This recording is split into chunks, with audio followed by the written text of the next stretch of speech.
This is Robert Kraft coming to you live on SNNLive, and we're at the OTCQB Executive Forum at the OTC Marketplace in New York City. With me right now is Scott Mathis from Algodon Wines and Luxury Development Group, publicly traded company with the symbol VINO. Scott, welcome to SNNLive. Thank you very much. Great to be here. It's great to have you. So for our audience, let's start off with an overview of the company, and then we'll go from there. Great, thanks. First of all, Algodon is an emerging luxury brand. Our goal is to become the LVMH of South America. We started in Buenos Aires by building actually the only Reliance Chateau property in Buenos Aires in Recoleta. It's called Algodon Mansion. From there we went on and we bought over time, but now it's 2,050 acres of a vineyard estate.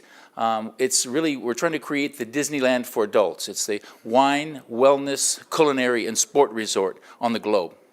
So you told a little history there, but let's get into a little bit more. Where did the company start, and how did it get from where it was to where it is today? It's a good question. Actually, we're a New York-based company with the majority of our assets actually in Argentina. We're contrarian investors. So when Argentina was really going through very difficult political times, we decided to venture down. What's happened in the last year, less than a year now, is the new president, Mauricio Macri, has taken helm of the country, and he's really created a pro-business platform and has really changed the country's opportunities around virtually overnight. So, okay, let's talk about the company's assets itself. We talked about the mansion in Recoleta. You also have the wellness facility and winery in San Rafael. So tell me a little bit about each one. Tell me a little bit more about the mansion, and then also the wines themselves and that facility up there. Well, the wines first, I'll start with that, because that's really the ambassador of what we're doing. The wines have got to be world-class, and we've taken a lot of time and a lot of patience to get the vineyards and our wine in that category. As a matter of fact, just 2 weeks ago, out of all the thousands of Malbecs that are produced around the globe, more than 160 of the world's best Malbecs were entered into a blinded competition in London of Masters of Sommeliers and Masters of Wines. 13 gold medals were handed out, and Algodon achieved one of those golds. Congratulations, firstly. Thank you very much. Very proud of our wine team. And so on the wine side, then, do I have to come down and buy it, or is it actually available for purchase in other parts of the world? Good question.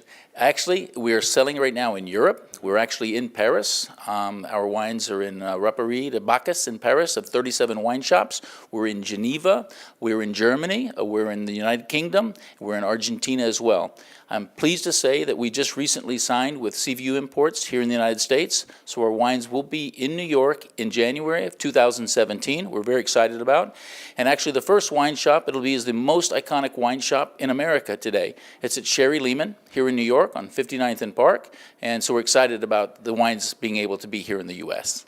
And what's your background? How did you get into this business? That's another good question. It's actually, I've been in the retail brokerage business, started with Merrill Lynch, was with the Oppenheimer and Company, Alex Brown, and 17, 18 years ago, I started my own company. I wanted to create value and create a brand, and that's what we've been doing. It's been difficult being in Argentina over the last many years of different politics, but now with the political change, we're finally having some wind in our sails, and people around the globe now are looking to invest in Argentina.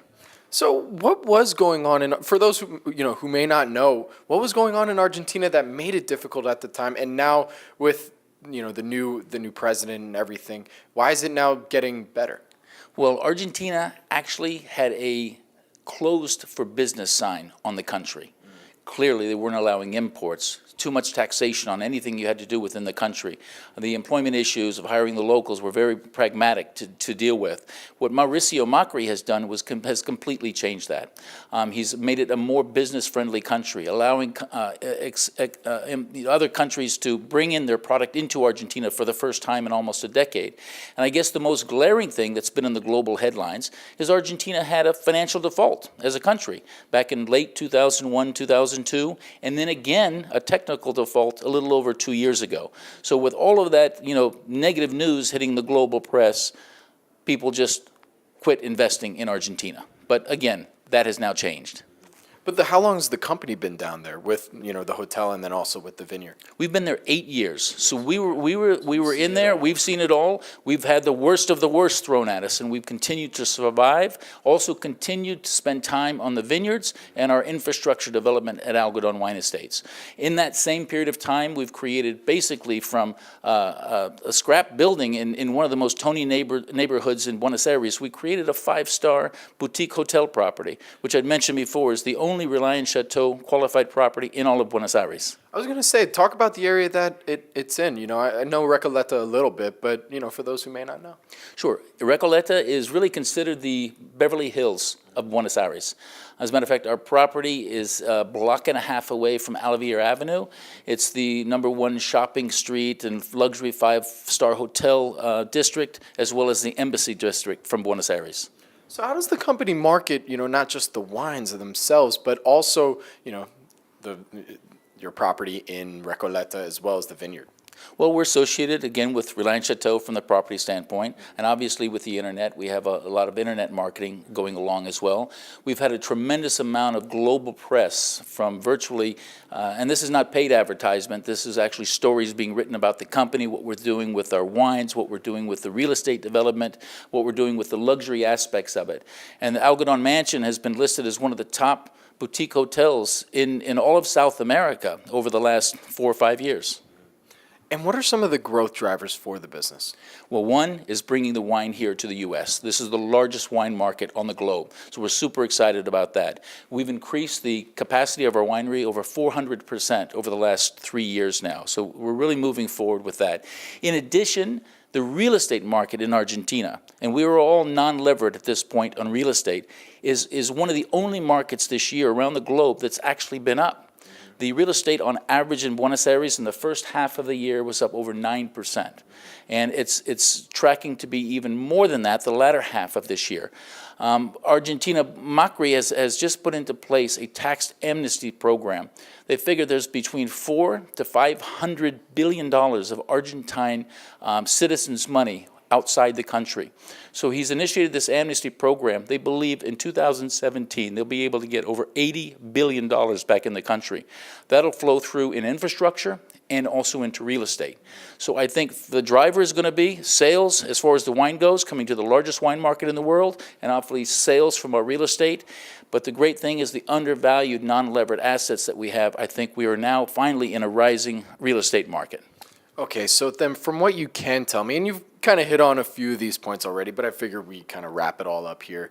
What are some of the goals and milestones for the company for the rest of 2016 going into 2017? First of all, we want to complete the infrastructure on our phase 1 at Algodon. That's one very important goal. Again, I repeat myself, but bringing the wine to the United States and making a very big push. As I said, we've got one of the top Malbecs on the globe right now, so we really want to push behind that.